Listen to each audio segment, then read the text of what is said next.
One of the biggest stories in comics this past year was the news that Marvel and DC were collaborating on 2 one-shot crossovers, marking their first official partnership since 2003. While this news itself was exciting enough, in August we learned that one of these issues, DC's Batman/Deadpool, would be brought to life by the team of artist Dan Mora and writer Grant Morrison, marking Morrison's return to superhero comics after a 3-year hiatus, and as you might imagine, sparking a lot of excitement and anticipation. And with this issue finally being released late last month, I recently sat down with Grant Morrison for a deep dive conversation into all things Batman/Deadpool, how the project was pitched to them, their influences, writing Deadpool for the first time, and how this story may lead to future comic book projects both at DC and beyond.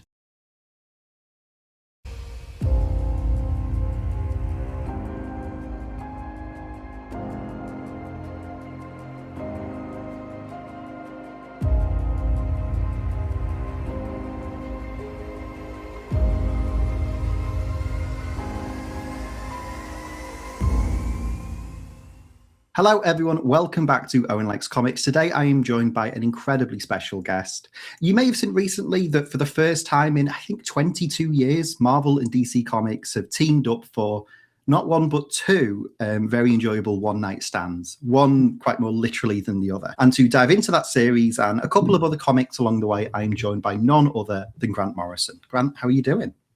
Hi Owen, pretty good, how are you? I'm not too bad. We were kind of bemoaning the weather just before we started recording. It's a very grey December. Well, it's bemoaning the weather is basically like breathing, let's face it, if you live in the north particularly. It is. If there's one thing that can bond 2 northerners very quickly, it's just talking about how much they hate the cold. But it's good to see you, and it's great to kind of have you back on comic shelves as well. No, great. It was fun to do, and it kind of got me reinvigorated in comics again because I've been kind of burned out on them for a while, so it was good to have that spark reignited. Yeah, so we'll start with that. So obviously your last kind of couple of big superhero projects were a couple of years ago. Then it looked like you were kind of taking a step away for a little bit. You did Luda, you've done some other projects in TV, but then obviously kind of out of nowhere, Batman Deadpool comes up. Both a kind of monumental event as it's kind of you coming back to the world of Batman, but also, it's the first crossover between these universes since JLA Avengers in 2003, 2004.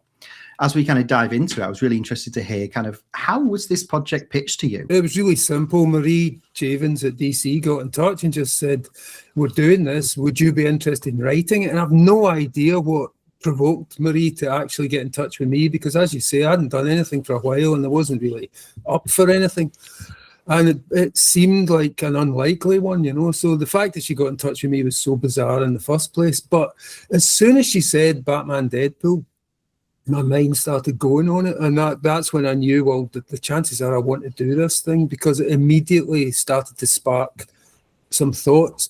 And I'd loved the Deadpool Wolverine movie, I really liked that film. I thought it was very, very light and frothy type of thing, but I thought it was a really good way to do superheroes. It had a kind of tone and a wit and a fun about it that also worked, it had the emotions in there as well, thanks to Hugh Jackman mostly. But I really liked it. I thought it was a pretty impressive version of what a superhero movie should be these days. So given that, I thought I really fancy writing some of that Ryan Reynolds type, dialogue, that Deadpool pop culture heavy type of, snark. And that was the first thing. I thought, yeah, I want to do this. And the second thing was obviously, well, Deadpool's known for breaking the fourth wall. And as soon as I thought that, I thought, well, okay, I've got this history with fourth wall stuff going back to Animal Man. But in particular, there's that Suicide Squad appearance where John Ostrander and Kim Yale are a kind of version of me in there as a Suicide Squad baddie called the Writer who then gets promptly eaten. So I kind of figured there's definitely something there. I'd always wanted to kind of go back there and try and do something with that, and pull those threads together. So honestly, the minute Marie said this, all of these thoughts cascaded in almost in a single moment, and I just said, yeah, I want to do this.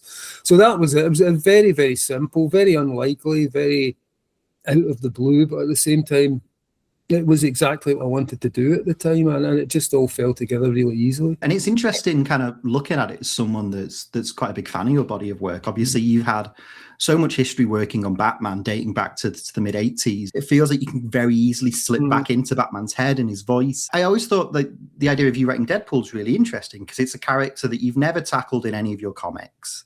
Although, like you said, it's the DNA of Deadpool is quite similar to stuff that you kind of cut your teeth in at DC. When you started writing the issue and started thinking about, okay, this is what Deadpool is, this is what I'm drawing from, I'm taking kind of specific inspiration from the film version. Did you have any expectations of what it would be like to write Deadpool? And once the kind of issue was done, what were your thoughts on kind of him as a character in your wheelhouse? Well, I thought it just suited my style very well, and once I'd agreed to do the thing, that immediately I began to hear runs of dialogue in my head with Batman and Deadpool. And the first thing I realised when I started to hear the dialogue between them was that Batman's not like Wolverine. Batman's not going to be fazed by Deadpool. Batman doesn't care in the way that Wolverine cares. And that line came to me, which was the kind of the fundamental line of it. Where Batman says, I ran around with a hyperactive kid for years. My arch enemy's a disfigured clown. Have you been talking this whole time? And that idea of Batman being super focused on the task and not being distracted, but he's also got a kind of super dry, dark sense of humour where most of the time he's taking the piss out of Deadpool, and Deadpool doesn't even realise, or if he does realise, he's forced into taking that sort of subsidiary role because it's Batman's crossover, and Deadpool even says, guess who's headlining this crossover? He just basically has to take his lumps because Batman's the main thing in this. So yeah, I mean, Deadpool was a really good fit for me, I thought, because Deadpool's more like me, when I'm with my friends, I tend to be that kind of person, the constant pop culture, trying to make my friends laugh, and that's how we relate to one another. So it was really easy for me to just slip into that kind of annoying, and I like to think I'm not as annoying as Deadpool. Obviously, Deadpool's meant to be annoying on the page, but certainly the way he thinks and the way he tries to find the humour in everything, the way he's constantly referring to pop culture is very like how I talk to my friends. So it was quite easy to slip into that voice, and actually harder to slip out of it. I mean, I've got pages and pages of dialogue for the characters and loads of Deadpool stuff that just didn't make it because there's only 27 pages in the book. But I could have written 100 pages with that guy just talking and talking and talking. So no, it was as I say, I think it was a character that really suited my type of writing and the kind of absurdity and the kind of the level that I like to go on. I like to come at things, as I say, from the absurdity rather than from the darkness or the adventure or whatever. For me, the underlying quality of all these things is ridiculous and ironic. Before this was announced, I don't think I ever would have picked Deadpool as a character that you would mesh so well with. I think I could have listed 100 characters and he might not have come to mind. But as soon, I got 5 pages into the issue and it was like, this makes so much sense. This is a pairing that works. Like you talked about earlier, kind of, you've got a lot of DNA with that type of character with Animal Man. Yeah. The dialogue is very reminiscent of characters you've handled in other books, and like you said, it also kind of itches a part of yourself as well. It's very interesting in that regard because, you talk about kind of taking a bit of kind of light inspiration from Deadpool and Wolverine, their dynamic where Ryan Reynolds is kind of going 100 miles a minute with his mouth. It's quip and it's joke and Hugh Jackman just getting progressively more annoyed and stabbing him and doing all these different horrific things. Whereas with Batman, you kind of swap him into the dynamic. You've always written Bruce Wayne as this very put together, almost Zen-like character who has everything figured out. There is no getting under his skin. Like he says in the issue, he's been fighting the Joker for 20 years. He's got Damian.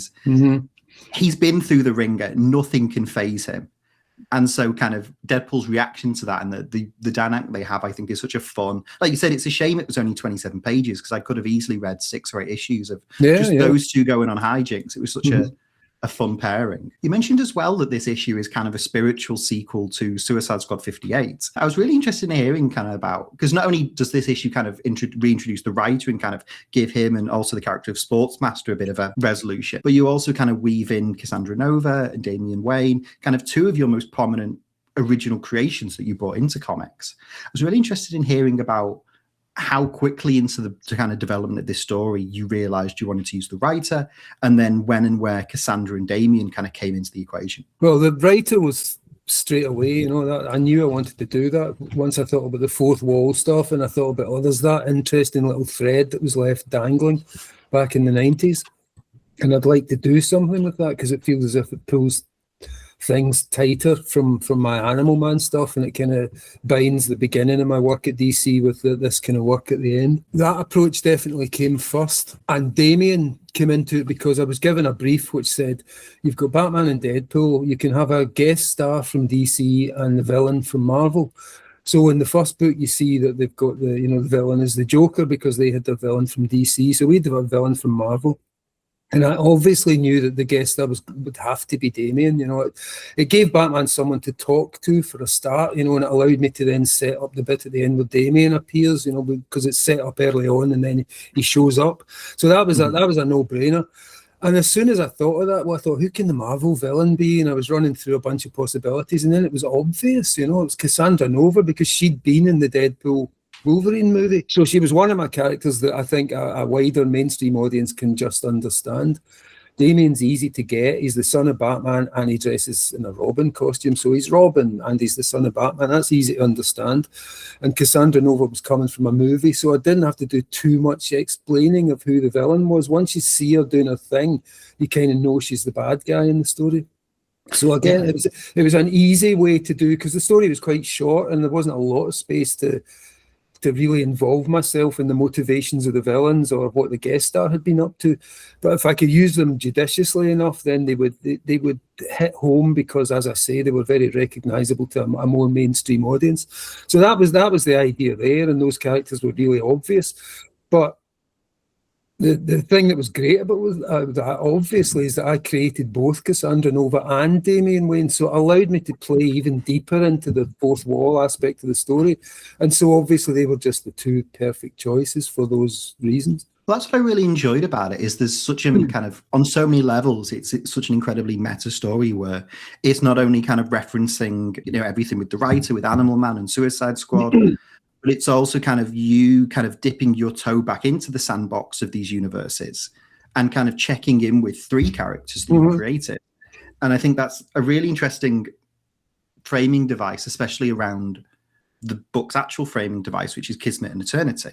How the kind of, I love this idea that like the thing that brings these universes together every couple of years are these kind of like one night stand flings, hookups between realities. It almost feels like a meta joke to the readers to like not expect this, these guys aren't together. You're not going to get this every night or every week. This is a special occasion. And also kind of maybe there's a meta thing of you saying that like, I'm just kind of stepping back in to tell this story. I'm not going to be around every month, but I'm kind of popping back in to say hello. And also as well, it's obviously it's a reference to Bisek and Perez's incredible JLA Avengers, which is the last time we got of those. Was that always a kind of framing device you wanted to explore? And if not, when did Kismet and Eternity come into the equation? Well, again, the JLA Avengers was my favourite of the crossovers. I thought it was really, really great book, and it still is. So that was the thing I was looking at. I thought, is there anything I can borrow from here? Since this was the last crossover, is there any dangling, interesting threads that I might be able to use? Because again, I was trying to reflect all of the DC Marvel crossovers in some way or other, at least point in the direction of them. So as soon as I saw that in JLA Avengers, where you have Eternity and Kismet and this kind of representatives of the Marvel and DC universes, and there's the sort of moment where they embrace and kiss, and I thought, since Deadpool's in this, we can kind of make this more vulgar and more Deadpoolish, by having it as a kind of sleazy Tinder hookup rather than this grand cosmic passion. And it just seemed, again, it suited the tone of the book to have these immense events and this huge cosmic crossover just being the result, as you say, of a one-night stand. But we also have to presume that these characters do this. It's like the Marvel and DC universes get together now and again. So they've obviously done this before, and we presume that they'll do it again. And she's kind of rating them at the end, and people were saying, oh, this is DC universe is rating Marvel as not being good. But no, they were actually having a lot of fun. The story proved that they were having a lot of fun. So she's just rating them because that's modern love, isn't it? You know, and we can assume that they'll do this again for next year, even though we may not see it actually happening. But this. So honestly, it just struck me as I needed a framing device. I wanted to start cosmic and then go street level. I will say a little detail I got a good chuckle out of at the end of the issue is when they're kind of on the bed and she's rating him. Mm-hmm. You can see in the corner of the panel the big like Rock'em Sock'em robot heads from DC versus Marvel.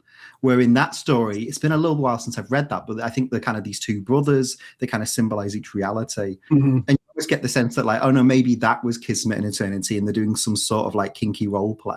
Yeah, well, that was kind of the idea, you know, but there's different ways of reading it. But my idea was that they put on these costumes and that the two brothers, as you mentioned, from the DC versus Marvel and the Amalgam stuff, who were a giant red and blue brother, each representing the different universes. But I figured that underneath those suits were these sexy galactic masses, you know, and so it could either be that, or maybe they've killed them and taken their places. But there's lots of ways you can read that. But definitely, yeah, we wanted that reference there to the brothers and to suggest that there's definitely a connection. I mean, like this issue's chock full of references and Easter eggs. I think my favorite one. So in around March, April time, I did a big video looking at JLA Avengers because as much as it is for you, it's my favorite crossover. Yeah. I think it's, you know, it's right slap bang in the middle of that awesome Buscemi Perez Avengers run. And it's probably the crossover that's the most, because sometimes you have to bend a character a little bit to kind of make it work. That one just feels like the JLA from your run, from Wade's run, meeting the kind of current day Avengers from that era. It's the one that feels the most seamless. But also he hits every note. I mean, there's every version of the Avengers in there, meets every version of the JLA, and you got that. They do crossovers. They do. It's really great. There's that moment I think in the third issue where kind of the reality is starting to mix, and like Kal Rayner becomes Hal Jordan, and Superman becomes Electric Blue Superman. It's really fun and playful.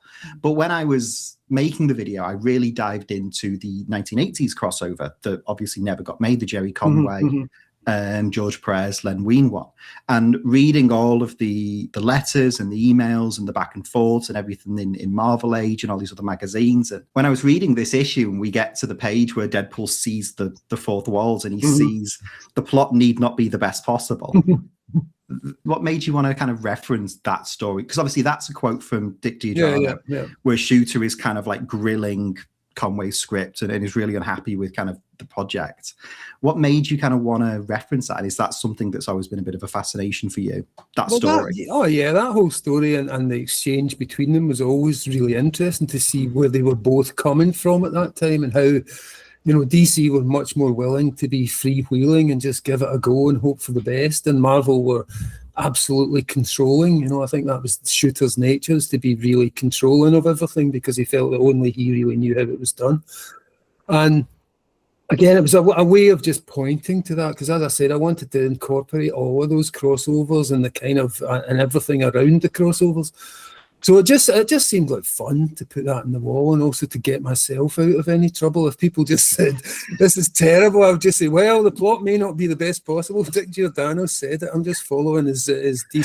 Who am I to argue with Dick Who Giordano? am I to argue with the inker of Neil Adams? Exactly. I mean, I saw it as kind of like one of the Doctor Who Christmas specials or something, you know, where it's a bit lighter and a bit more mainstream than the general Doctor Who series. And it was that kind of thing. It was definitely, the notion was to aim it at a wider audience, and an audience who was familiar with Deadpool and Batman like everyone is, and to not necessarily alienate them too much with it. So that was basically the original idea, to make it as mainstream as possible, and to do it in such a way that anyone could pick it up and read it and understand it. So hopefully, you know, all of the Easter egg stuff is, as you say, for serious fans and for people who will understand references like that. Now that you're talking about it that way, it seems to me it's almost like the moon landings, you know, where the first of these crossovers was seen as like epoch-making, super important, and a lot more work went into them. But the longer it went on, people seemed to take less interest in them. And so, like I say, it was like, you know, by the time it's Galactus and Darkseid, it's almost, this is Apollo 17 now, you know, nobody's watching anymore. Yeah, no, I guess that's and there's true. that feeling of they're just not putting as much effort into it as they did when it was something really big and history making. Yeah, I can see that, because like obviously when Superman versus Spider-Man comes out in 76, that is like it was the massive, biggest thing ever. And Marvel and DC very appropriately marketed it as like the battle of the century. But in that kind of those periods of like either the early 80s or the late 90s, it's either kind of the biggest thing in comics or it's a little bit of a weird afterthought. And I think the moon landing analogy is quite right. But yeah, it'll be interesting to see what happens with Superman and Spider-Man next year. I think it'll be big. I think that one will do well. I think so. And I think it's been really interesting to see the reaction to both this issue that you did and the Zeb Wells, Greg Capullo, Deadpool, Batman. There's no reason not to do these kind of occasional team-ups. It feels like we're out of that age where it's really interesting. You know, we talked about Shooter and Giordano, how kind of that stops. And obviously, that's like 83, 84 by the time that falls apart. Comics changes very rapidly in the next 2 years, because then you get Crisis, you get Secret Wars, you get Dark Knight Returns, you get Watchmen. It's almost like both Marvel and DC realize, oh, we can do these massive kind of event things in-house. We don't need to kind of cross over the street to the other company. Like Marvel can do something just as big as Superman and Spider-Man. Yeah, the Secret Wars, you know. Yeah. And same with DC with Crisis. And then obviously that leads into a whole new era. And it's a similar thing in the 2000s, like JLA Avengers is kind of right on the cusp of like a new wave of kind of comic storytelling of things like, you know, I always talk about how the authorities, the thing kind of ushered in 21st century comics, were like, not only does it look and feel different, but the pace of it, everything, it's just so different. And obviously how that leads into things like the Ultimate Universe. And which is, it's the whole, that widescreen thing, you know, which I always talk about, where Brian Hitch started using kind of cinema scope panels and putting them on black backgrounds, so the panels themselves looked like the images you would see if you were sitting in the cinema, you know, and it was very much aimed at reproducing a cinematic experience, which then inspired the cinematic universes as well. So yeah, it was a big change at that time. Yeah, Brian Hitch has a lot to answer for. Absolutely, but I remember even Kurt Busiek at the time was kind of peeved because he felt that the Ultimates had stolen the thunder from his Avengers, which was a really great iteration of the Avengers at the time. But suddenly the Ultimates come along and that's where the spotlight was. Here was the fresh new thing, because as you say, it was following on from that aesthetic development that Warren Ellis and Hitch did in the Authority. And they just took that, you know. I mean, Mark obviously came off of the Authority, bringing the same sensibilities with him. Yeah. No, it is. It really feels like, and you read JLA Avengers, it feels like the last possible moment that particular type of story could be made. Because if it was done 2 years later, you know, you're looking at kind of the Bendis new Avengers going into Civil War era. And it's so continuity heavy as well, you know, in a way that the continuity has now been revamped several times, even at Marvel, where there's iterations of the universe now. But back then, Busiek was really, there was references there to the most obscure Avengers issues or to JLA stories that no one had read for 30 years, you know. So it was very, very rooted in continuity as well. Definitely. I mean, he's a real historian and, you know, he knows his stuff to such an nth degree. But why I love that story so much, like you said, it does feel like if that story was made a year or two later, it would be completely different. And it wouldn't have the same kind of like timeless, quintessential feel about it. But then obviously that then leads into the 2000s, the 2010s, where we seem like we're further away from any sort of crossover or collaboration between the companies than we've ever been. So it's interesting that, you know, it's so cyclical how now, similar to like the Shooter Giordano stuff, going into like DC versus Marvel 15 years later, we're kind of through that cycle again. And it looks like we're going to get maybe one of these a year or every couple of years or just whenever it feels right. Yeah. If it wasn't for Marvel kind of sunsetting this new Ultimate Universe, I don't think the prospects of them and the Absolute characters would have been a million miles away. No, I mean, if they'd any sense, that's what they would do. You know, you said it, not me. So kind of wrapping up our talk on Batman Deadpool, now that kind of project is done and behind you, how do you reflect on it? Well, no, I'm really pleased with it. I'm glad that I did it, you know, and it was, I enjoyed doing it. It was very specific. I had set myself a lot of very specific parameters to do it, you know, and to do something, as I say, that that was deliberately kind of crowd pleasing and mainstream and designed to give readers what they wanted. I don't often do that. But this one, I just wanted to make it, like I say, a crowd-pleasing blockbuster thing. So I think it worked out. People got from it what I hoped they got from it, And the thing about these things is they come and they go, but ultimately it'll sell as a perennial over the time. And as long as people understand who Batman and Deadpool are, that story will still stand as a one-off. So no, I'm pretty pleased with it. And as I say, the main thing for me was that doing it kind of reinvigorated my interest in doing this stuff. So that was the big plus for me, that it kind of kick-started my enthusiasm again. Well, that was going to be the next thing I asked about, was kind of, did it satisfy any kind of like dormant desire you had for big two superhero stuff again, or is this kind of like got the cogs turning with new ideas? Obviously, you've got stuff in the works. You've got Worlds Collide with Etienne Kubuawa. You've got books with Steve Yule and some other projects kind of that you've teased on your Substack. But do you think this might open the door to potentially doing more at DC or Marvel in the near future? Well, I mean, it's not out of the bounds of possibility, but it's not planned. The new stuff that I'm doing is kind of the thing with Etienne is my superhero book for next year. It's everything I've got to say about that stuff, and it's using my old Captain Clyde character that I created when I was 19.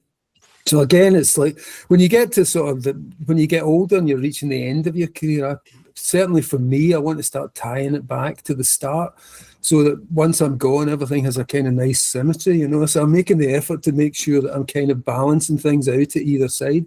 So that's part of why we're bringing back Captain Clyde. But yeah, that's my superhero thing. That's going back to what I first thought about them and bringing it forward with everything that I've learned subsequently in about 50 years or whatever it is now. So that's kind of looking at that stuff. And the other stuff is more, Sebastian O is obviously a character we did before at Vertigo. It's kind of steampunk adventure story. So that's a different kind of thing, almost filmic kind of, character-based, franchisey type thing with its own weird atmosphere.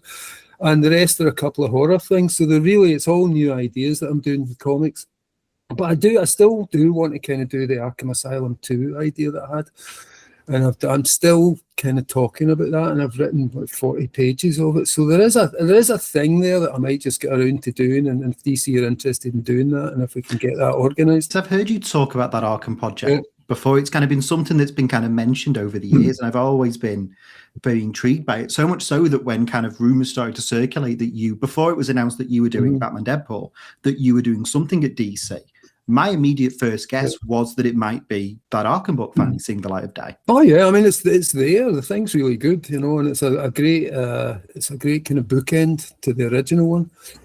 But it's been difficult to do. It's taken a long time to write the pages that I've done, because the way I saw it is I wanted to do something like when Goethe wrote Faust Part 1, and then at the end of his life he wrote Faust Part 2, and Faust Part 2 is just this bizarre kind of extravagant unpacking of all the ideas in Faust, and it's nothing like the Faust story. It's just so weird and expanded and psychedelic and strange.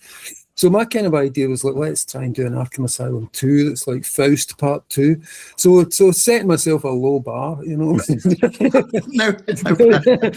Yeah, so that's why it's been, but it's good, it would be a final statement on Batman. I don't think there'd be anything more to say after this one, but it is very much that, and it's just a bunch of new stuff I've got to say, and a bunch I think that are pretty interesting approaches to that material, and also, like I say, tying it back to something I did a long time ago and giving my whole career this kind of symmetry.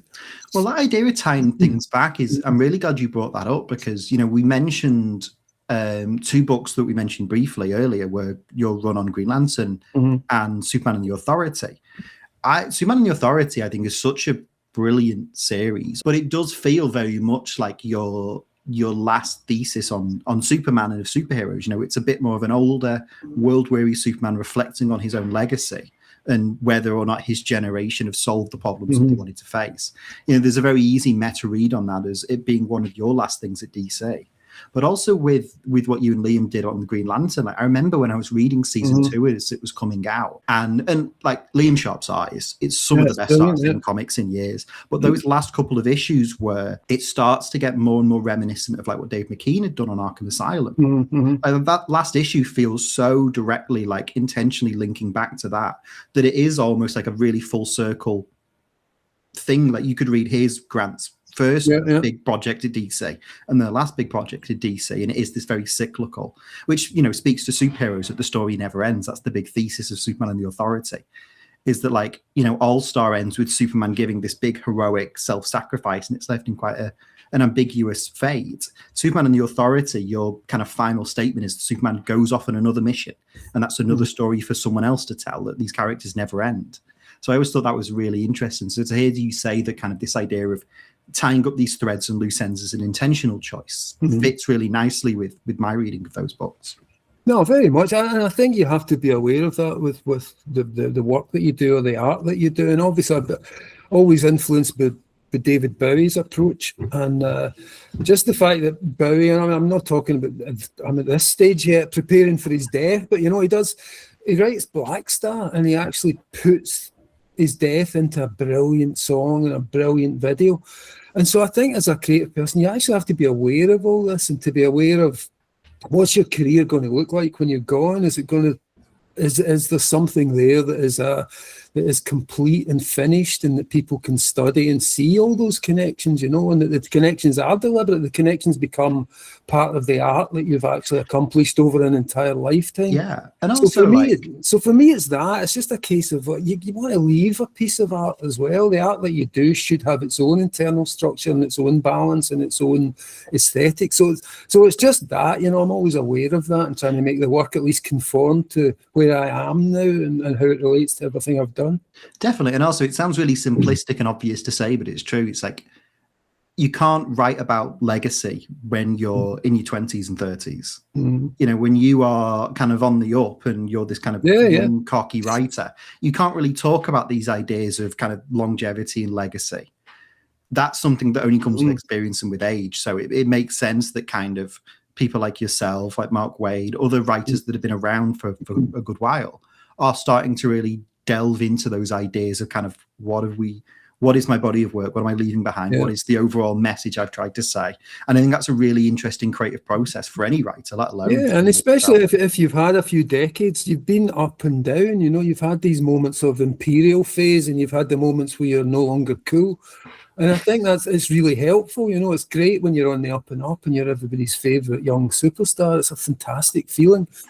But as a writer, it's better to have those moments of fall as well. You want to be able to write people who've been disillusioned and disappointed, and you don't want to be disillusioned and disappointed yourself as a way of expressing, but to have at least known those feelings, it gives you such a wider, you know, just the older you get, the more you've been through, the more hardcore stuff you've experienced, and that kind of emotion can go into stories and just give them an edge that you can't have when you're 20. There's lots of great stuff you can do in your 20s, you know, when you have, it's just energy and creativity and inspiration.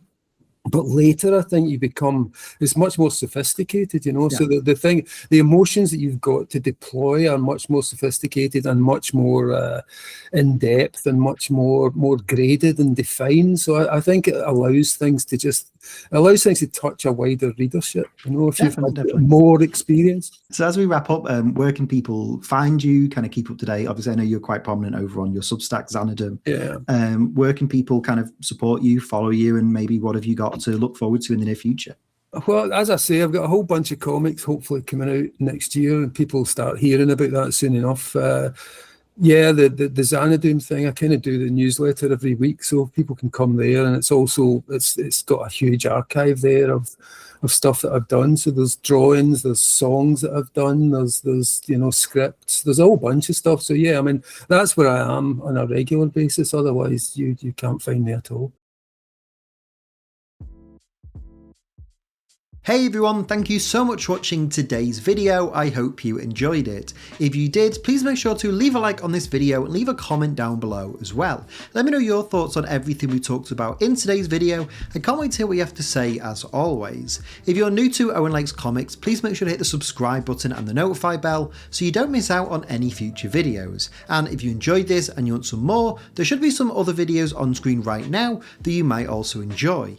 If you want to help support the channel and help me make more videos, you can do so by going to patreon.com/OwenLikesComics, or you can just find me on Twitter, Instagram and Blue Sky, just at Owen Likes Comics. But that's all for this video. Again, thank you all so much for watching. I hope you enjoyed it, and hopefully I will see you next time. But until then, take care and keep reading.